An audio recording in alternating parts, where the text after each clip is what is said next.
নমস্কাৰ বন্ধুসকল, আজিৰ ভিডিঅ'ৰ প্ৰসংগ হ'ল জুবিনদাৰ জাষ্টিছ আনহাতে পলিটিক্স কোনে কৰা নাই জুবিনদাৰ জাষ্টিছৰ ওপৰত।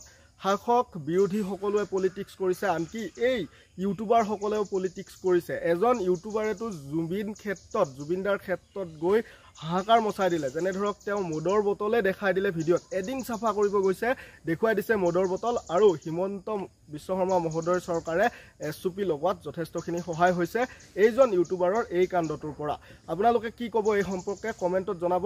কোনে পলিটিক্স কৰা নাই? কনষ্ট্ৰাকশ্যন কোম্পানীবিলাকেও পলিটিক্স কৰিছে নিজৰ চেল বঢ়াবৰ বাবে, নিজৰ এগ্ৰিমেণ্ট বঢ়াবৰ বাবে। আপোনালোকে যেনেদৰে চাব পাৰে, এই যজ্ঞ কনষ্ট্ৰাকশ্যন হওক বা বিভিন্ন কনষ্ট্ৰাকশ্যন কোম্পানীবিলাক হওক, তেওঁলোকে ইমান খৰধৰকৈ প্ৰতিমূৰ্তি উলিয়াই দিছে। যজ্ঞ কনষ্ট্ৰাকশ্যনৰ প্ৰতিমূৰ্তিটোতো যথেষ্ট ধুনীয়া হৈছিলে, কিন্তু কিছুমান এনেকুৱা কনষ্ট্ৰাকশ্যনৰো আছে যিবিলাক প্ৰতিমূৰ্তি একেবাৰে চাবই নোৱাৰি বা একেবাৰে জুবিনদাৰ আকৃতি হোৱাই নাই। এইবিলাক কিহৰ কাৰণে হৈছিলে ইমান খৰধৰকৈ? সকলোৱে বিচাৰে যে তেওঁলোকৰ কনষ্ট্ৰাকশ্যন কোম্পানীটো এটা এডভাৰটাইজিং হওক। যিহেতু জুবিন ক্ষেত্ৰত লাখ লাখ অনুৰাগী যায়, তাত মানুহে যেতিয়া এই এডভাৰটাইজমেণ্টটো দেখিব তেওঁলোকক বিচাৰিব, তেনেকুৱা ধৰণৰ কথা বন্ধু বান্ধৱীসকল।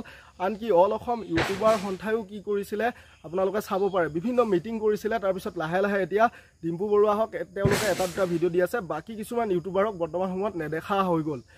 তো বন্ধুসকল, শাসক বিৰোধী লুৰিণজ্যোতি গগৈৰ পৰা অখিল গগৈৰ পৰা সকলোৱে জুবিনদাৰ ন্যায়ক লৈ কি কৰা দেখা গৈছে, পলিটিক্স কৰাই দেখা গৈছে।